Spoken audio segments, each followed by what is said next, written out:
Vision Plus TV. Salut les amis, c'est Hamid Dia, le propriétaire de la chaîne YouTube Vision TV. Aujourd'hui, nous allons vous parler du coronavirus. Avant tout, on va vous présenter notre chaîne, puisque notre chaîne, c'est une chaîne qui va parler un peu de l'islam et dans les volets qui touchent le développement bien du pays comme le Sénégal. Oui, de ce fait, aujourd'hui, on est avec un grand monsieur pour vous présenter une vidéo sur le coronavirus. Un virus où je te touche, tu attrapes le virus, tu meurs. On n'est pas du tout là-dedans, on n'est pas dans un jeu vidéo, on n'est pas dans le film Contagion. On est sur un virus qui se rapproche plus du virus de la grippe ou de la gastro.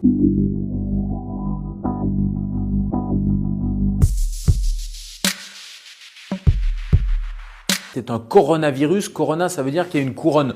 Donc c'est la forme de ce virus. C'est pas un mystérieux virus chinois comme on l'entendait au début. Il n'est pas mystérieux parce qu'on a sa carte génétique. Ce n'est pas une bactérie, c'est un virus. Il mute et c'est pour ça qu'il fait peur. Et au début, les collègues chinois se sont un peu inquiétés parce qu'ils ont vu qu'il avait une forte mortalité. Mais plus le temps a passé, plus on s'est aperçu qu'il n'était finalement pas si méchant que ça.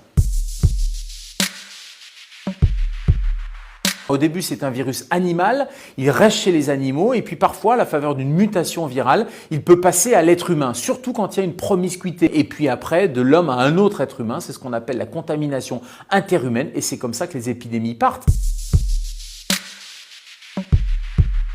Je vous prends juste un exemple. Le virus de la gastroentérite, il va rester 2 mois sur un objet. Le virus du coronavirus, en fonction de la matière, du plastique, du métal, c'est entre quelques heures jusqu'à 4 ou 5 jours. En tout cas, si vous recevez un objet de Chine, le temps de transport, de stockage, de fabrication, etc., il n'y a pas de risque.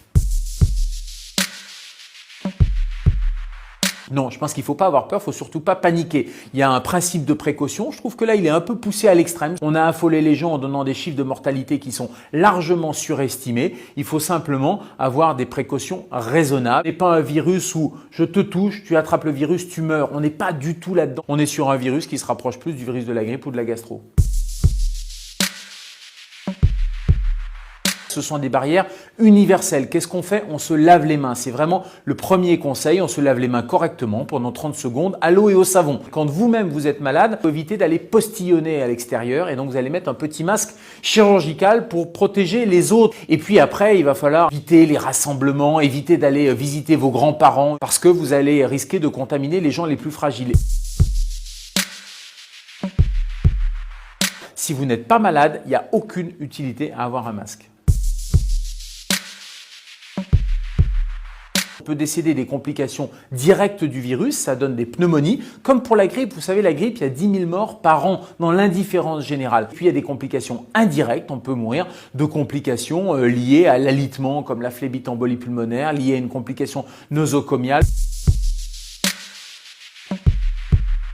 Compare autant avec la grippe et en même temps, il y a plein de gens qui disent c'est pas la grippe. C'est vrai que c'est pas la grippe, c'est pas la même famille, sauf qu'on le compare parce que les symptômes sont les mêmes. Vous avez le nez qui coule, un petit peu de fièvre, des douleurs musculaires et puis la mortalité, elle est finalement assez proche de celle de la grippe. La mortalité de la grippe, c'est 0,1%. Le coronavirus au début, c'était 10-15%. On est en train de revenir à des chiffres beaucoup plus raisonnables parce que les chiffres initiaux, c'était le début de l'épidémie, c'était en Chine avec des gens qui arrivaient à l'hôpital dans un état extrêmement grave. Mais maintenant, quand on fait des études en population générale, tous les gens qui sont contaminés et qui vont pas tous à l'hôpital, eh bien la mortalité elle est relativement faible, en tout cas largement inférieure à 1%.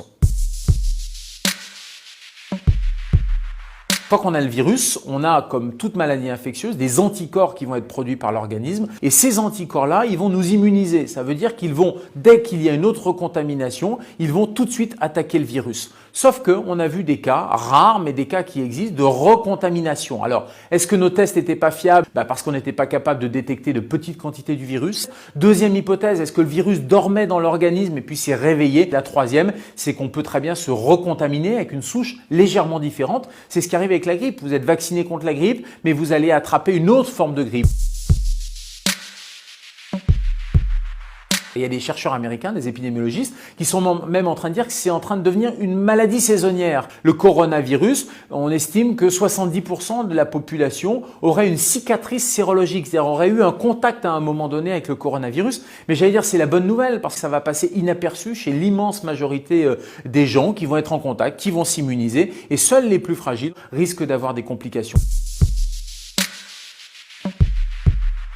Les enfants attrapent beaucoup le coronavirus, mais ils l'attrapent de manière peu grave, peu symptomatique. Ils ont simplement le nez qui coule, voire ça passe complètement inaperçu. Et toutes les études chinoises, et on commence à avoir un petit peu de recul, montrent qu'il y a 0 complications et 0 décès. On ne peut pas prédire avec précision la fin de l'épidémie, mais on sait que ça a duré quelques semaines en Chine. On voit très clairement que les cas maintenant redescendent et on sait surtout que comme toutes les épidémies, ça évolue en plusieurs phases. Après la phase 3, le fameux stade 3 avec le pic épidémique, on va avoir une décrue. On va avoir un élément aussi intéressant, c'est le réchauffement puisqu'on arrive au printemps et il est probable que ce type de virus, comme les autres virus hivernaux, diminue. Donc j'espère grandement qu'à l'arrivée des beaux jours, vous pourrez vous faire la bise. Ceci dit, les mesures préventives, elles sont valables tout le temps pour tous les virus. Vision Plus TV. Vision Plus TV. Vision Plus TV.